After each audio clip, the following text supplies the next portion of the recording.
A very good evening and welcome. This is Weekend Primetime News here on MTV and Shakti TV. I'm Ramesh Irgalbanda. As always, let's start off with the look at headlines tonight. Prime Minister commences historical tour in Japan. Views expressed over the resolution at the UN Human Rights Council.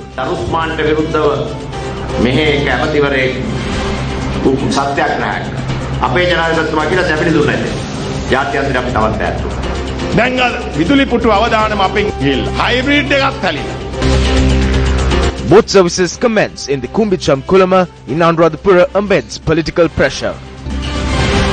Ministry of Health investigate the death of a woman at the Karapiti hospital caused by a medical mishap. Welcome back to the news. On our top story tonight, Prime Minister Ranil Wickremesinghe landed in Kyoto, Japan today, commencing a 4-day official visit to Japan. Newsfirst Shahin Jurampati reports. Prime Minister Ranil Wickremesinghe arrived at the Kansai International Airport around 3 p.m. Japan time today. The visiting premier was welcomed by Japanese ambassador to Sri Lanka for the Kansai region, Akira Miwa, and the Sri Lankan ambassador to Japan, Professor Dhammika Ganganatha Dissanayake. Prime Minister Wickremesinghe is being accompanied by a delegation including his wife Maithri Wickremesinghe and Minister Susil Premajayanta. Upon arriving at the Kansai International Airport, Prime Minister Wickremesinghe arrived in Kyoto, Japan around 5:45 p.m. Prime Minister Ranil Wickremesinghe will kickstart his 5-day visit in Japan by holding bilateral talks with Japanese Prime Minister Shinzo Abe tomorrow morning, after which he will address the Science and Technology in Society Forum 2015. The Prime Minister arrived in the country for two reasons. One is to attend the summit of the International Science and Technology Society of the STS Summit as a special invitee. The other reason is based on an official invitation extended by the government of Japan. We hope that the Prime Minister's visit to Japan will enhance the friendship, cooperation and deep historical relationship between Sri Lanka and Japan. Later tomorrow, the Sri Lankan Premier is scheduled to travel to the capital Tokyo, where he will hold discussions with government officials. On Tuesday the 6th, Prime Minister Wickremesinghe will address the Japanese Parliament, only the third world leader to do so. It is clear that this visit is the result of an invitation extended by the government of Japan to the Sri Lankan Prime Minister. The Prime Minister has been given the opportunity to address the Parliament of Japan. He will speak to the Japanese legislature for 30 minutes. This opportunity has been given to two other world leaders only. They were US President Barack Obama and Indian Prime Minister Narendra Modi. This will be the third such address to the Japanese Parliament. Therefore, it is evident that the government of Japan has considered the visit of the Sri Lankan Prime Minister as an important one. Now at the top of Prime Minister Ranil Wickremesinghe's agenda tomorrow will be holding bilateral discussions with Japanese Prime Minister Shinzo Abe tomorrow, following which he is due to attend and address the Science and Technology in Society Forum 2015. Now the summit will also see the attendance of Japanese Prime Minister Shinzo Abe. Now following the summit, Prime Minister Wickremesinghe and his delegation will travel to Tokyo, where more bilateral discussions will be held with key government officials of Japan. News First is geared up to bring you all the details of Prime Minister Wickremesinghe's visit here in Japan. For the News First team, I'm Shahin Jurampati reporting from Kyoto, Japan.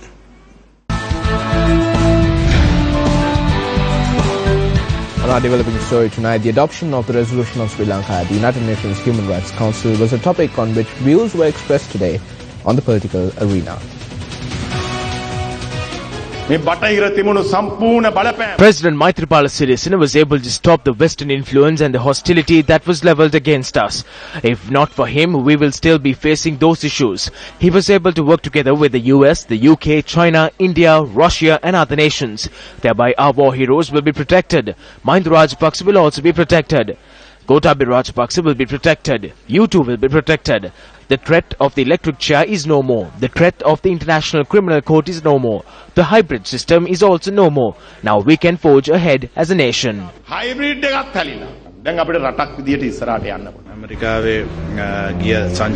you look at this visit to the United States of America, one can witness that the country was saved from destruction. He pointed out what would happen if the acts of the past were carried forward. There's a group that is inciting nationalism and creating unnecessary problems. As a government and as a nation, we need to expose such persons. If not, this will never stop. මුළු රටටම පෙන්වන්න ඕනේ කවුද මේ පුද්ගලයෝ කියලා. එහෙම නැත්නම් මේක නවතින්නේ නැහැ. There was a committee called the Darusman Committee. When the Darusman report was being made, one of our ministers commenced the Satyagraha campaign. When that Satyagraha campaign was taking place against the UNHRC, the president offered him king coconuts. He said that this will be good for the nation. But we distanced ourselves from the international community. We compiled the LLRC report that was accepted internationally, but we did not implement it. We continued with our journey without taking notice of the international community. Then came the report that affected us. Now there is no international investigation. There is only a domestic mechanism. The people need to understand this. Though we did not notice it, we dragged this issue forward to a point where the international community was to impose sanctions on us. Today we do not face any international pressure.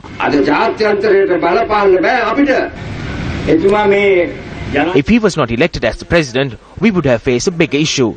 After the war, it was alleged that injustice was committed and that an international investigation was required.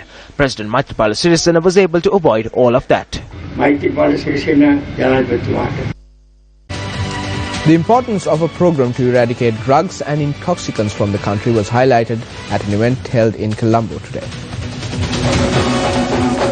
The event was organized by the National Dangerous Drugs Control Board in line with World Narcotics Day. Venerable Ittepane Damalankarathero chaired the event. We were world champions in 1996. Unfortunately, Sri Lanka has become famous in terms of drugs and narcotics as well. Sports clubs always try to develop the sport and develop the sportsmen, but these sports clubs earn their money for this development through the sale of alcohol. Therefore, as a sportsman, you should be careful when joining sports clubs.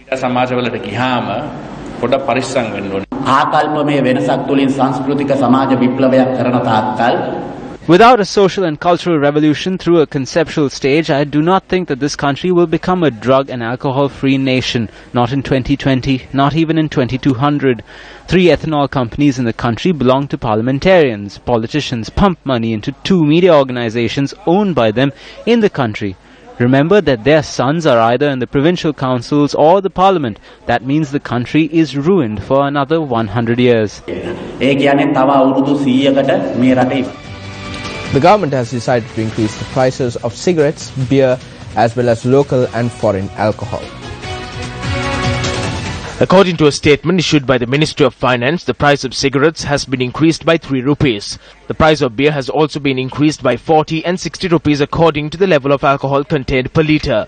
Accordingly, prices of locally manufactured liquor have been raised by 110 rupees per litre, while the price of liquor manufactured abroad has been raised by 160 rupees per litre. Another suspect connected to the murder of Seya Sadewumi in Kotadeniyawa has been arrested. The suspect was produced before the Minowangoda Acting Magistrate Priyanthi Liyanarachi today. The arrested individual is the brother of Dunesh Priyashanta alias Kondaya, who is the chief suspect in the case. Court permitted the Criminal Investigations Department to detain and interrogate the suspect, who was arrested in Negombo last night for 72 hours. Well, the Ministry of Health says it will investigate the death of a woman who died 3 days after she was admitted to the Karapitiya hospital. A woman was admitted to the Karapitiya hospital after she suffered an injury to her leg. She was given a vaccine on the very day she was admitted. Her husband, Sub-Inspector L.W. Jagat Sirivardhana, says that following the injection of the vaccine, she developed an allergic reaction. She was tested at around 10 that day to be given the penicillin vaccine. She was injected in the wrist and the elbow. After positive signs were shown, the injection was stopped. When my sister-in-law visited my wife in the 59th ward, my wife was given another injection. She had once said that she was about to die and she was choking. The doctors were informed and they injected another to counter the allergic reaction. However, yesterday, her relatives were informed of her demise. The death certificate of the hospital says that the body samples were sent for a test. The death of a teacher who was admitted to seek treatment for her wound in her leg has raised many issues. Instructions have been given to carry out a hospital-based investigation. We hope to dispatch a team to Karapitiya hospital to investigate this matter. The director of the hospital said that there was an allergic reaction. We will make the notification after we receive the report. ඔබ සියලු දෙනා දැනුවත් කිරීමේ හැකියාව තිබේ. Villagers in Mahiyangane have been battered by the human-elephant conflict for many years. The locals of these villages live in constant fear during day and night, not sure when a wild pachyderm would storm into their premises.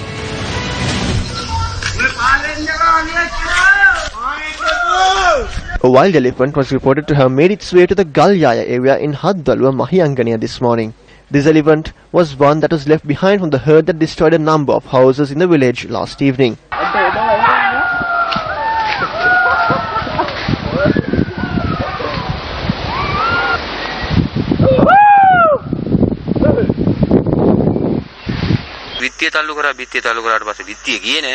It rammed onto the wall. The wall did not collapse, so it rammed the window and took it away. The paddy was eaten. For 2 hours, it ate the paddy. Elephants make their way to the villages in the evening. They remain in the villages until dawn. We are facing a situation where we won't be able to live here anymore. Both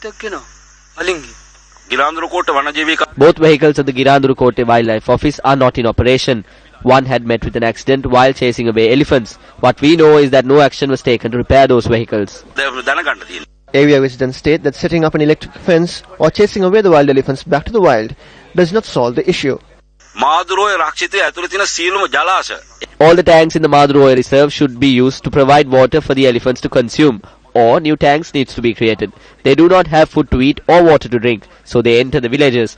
There needs to be a solution to this, or else the elephants and the humans will both die. A 33-year-old father in the 28th area in Kadawalayaya in Polonnaruwa was killed in an elephant attack. He succumbed to his injuries after being admitted to hospital. He had gone to fetch a shaman to attend a ceremony in the house. When they reached the Yaya 25 area, he was attacked by the elephant in the junction. We took him to the hospital. He succumbed to his injuries after being admitted to hospital. The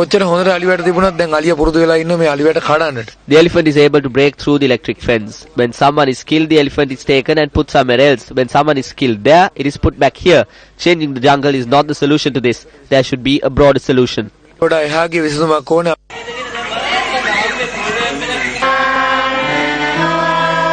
Wild elephants have also brought destruction to the Polonnaruwa Alutwava Mahavidyalaya.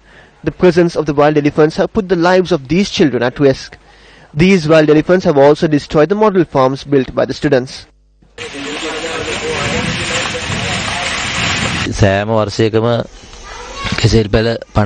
Close to 50 to 60 banana plants are planted in the school garden each year. But the elephants never spare these plants. Other lands used by students for their education have also been invaded by the wild elephants. The children cannot study at night because they are in fear. When they come to school, it is evident that they are sleep deprived. Some sleep in class. When we ask for reasons, they always say that the elephants were there.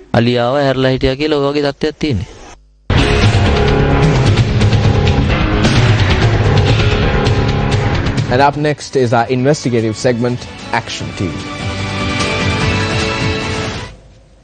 The banks of the Kuchankulama tank in Anuradhapura is at the brink of breaking off. In this backdrop, the Anuradhapura Municipal Council inaugurated a tourism promotion program of introducing boat rides to visitors. This tank was used for irrigation purposes in the past. However, this tank was neglected after the paddylands that were nourished by its waters were converted into commercial lands under the Anuradhapura City Development Project. The tank depth was further extended in 2013 under a joint initiative of the Urban Development Authority and the private sector to promote tourism in the district. The project was to make the tank suitable to land seaplanes. However, the results of the arbitrary construction surfaced when the weather gods opened the heavens in December 2014. The water that was collected at this tank were at a level that the banks could not accommodate and finally resulted in a leak. After understanding that if the banks break, the Anuradhapura new town would be completely submerged, the Anuradhapura Municipal Council decided to destroy the spillgate. In addition, authorities resorted to place sandbags on the banks of the tank. This was yet another temporary solution to prevent a possible flooding of the town. Another heavy downpour that was experienced in December last year is to be experienced in the near future. At a time when action needs to be taken to prevent possible dangers, the Municipal Council and the Divisional Secretary were engaged in a tug-of-war over the matter. Yesterday on Action TV, we highlighted that the attempts being made by the Municipal Council to commence a boat service as a money-making scheme using this tank rather than taking measures to renovate the tank according to proper irrigation standards is indeed putting the city itself at risk.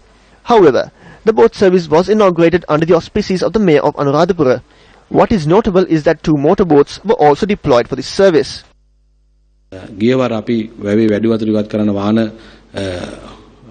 Last time we removed the excess water from the tank. We made estimates of the construction. Once the funds come through, we will be able to commence the work. Yesterday, Action TV highlighted this issue. We were vigilant at that time. We have been informed that a group of persons had used motorboats without permission. The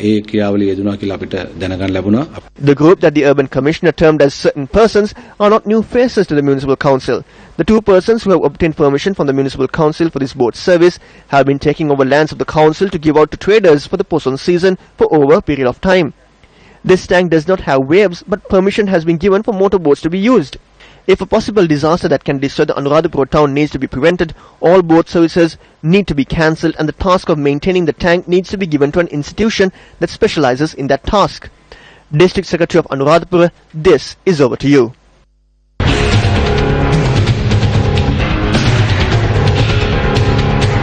In more local news, the Deputy Chairman of the Colonava Urban Council was arrested and produced in court for obstructing police duties.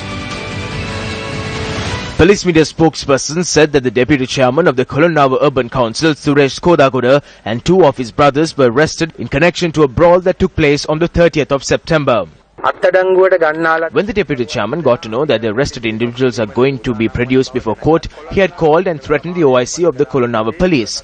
The OIC filed a report in this regard at the 2nd courtroom in the Halsdorf Court Complex yesterday, and the magistrate ordered that he be arrested. Thereby, the Colonava Police carried out the arrest. The suspect was released on a surety bail of 100,000 rupees after being produced before the Colombo Magistrates Court. An allegation was raised against me by the OIC of the Valampiti Police yesterday. I did not obstruct duties in any manner. I respect the law.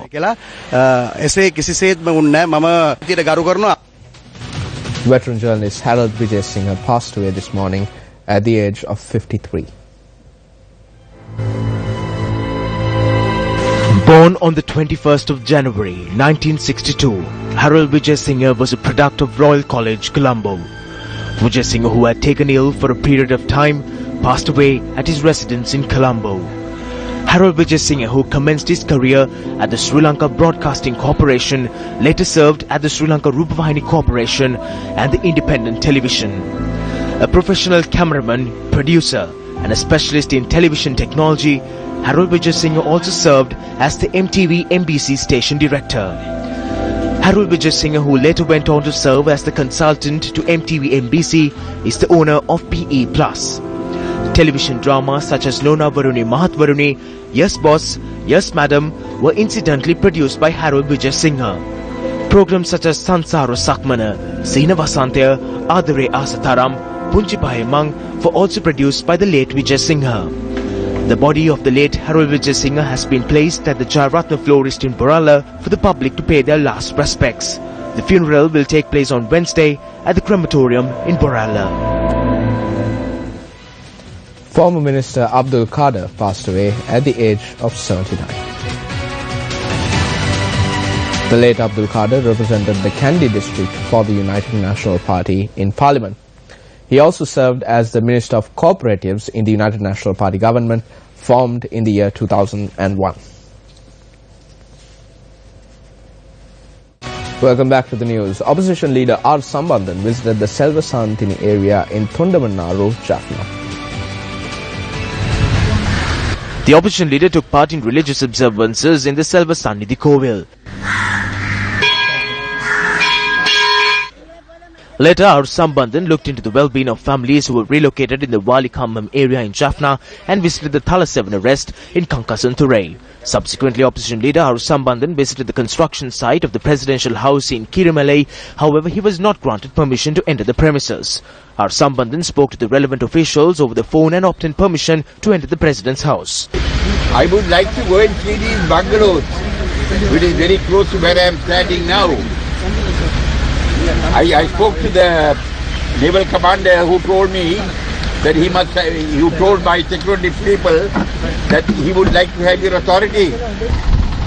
Journalists were not granted permission to enter construction site of the President's house.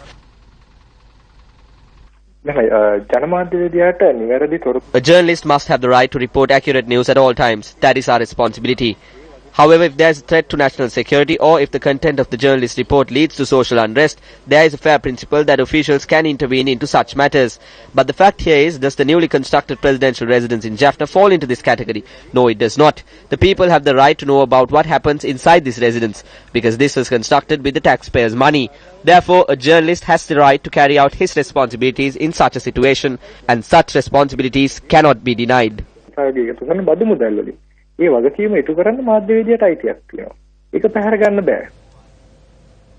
On to business news tonight. The prices of upcountry vegetables in the market have declined significantly as a result of the inclement weather patterns experienced in the country.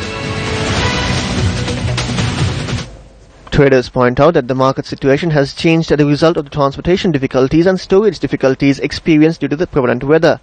The wholesale prices of vegetables in the Dambulla dedicated economic centres and the Colombo Manning market have reduced in a very significant manner. The prices of leeks, carrot and cabbage have reduced very significantly. The demand from the sellers have decreased. This is due to the heavy rains experienced over the past few days. Farmers and intermediate businessmen say that this situation does not favour them. We are severely inconvenienced by the price reduction. We spent all our time and worked tirelessly. We have to sell our produce at a very low cost. Although there is a price decrease in the wholesale market, the price in the retail market has not reduced. In more local news, the suspects connected to the shooting that took place within the Yala National Park were produced before the Tissamaharama District Court today. Acting Magistrate A. Jaisir ordered that the two wildlife officers who are said to have carried out the shooting to be placed in police custody until the investigations are over. Two suspected hunters said to have poached in the Yala National Park and the two wildlife officers were produced in court today. The acting magistrate said that a punishment will be decided on after inspecting the scene of the incident. One person died in a shooting when the wild officers attempted to stop the two suspects from poaching in the national park. They had fired at our officers and our officers have returned fire, taking their personal safety into account. That is how they have acted. According to the Wildlife Protection Act, we are vested with the task of protecting the wildlife in and around the reserves, especially with regard to the endangered species. They have also been vested with powers to take action if there are concerns about their own safety. The victim in the shooting was a 33-year-old father of two from Kathragama.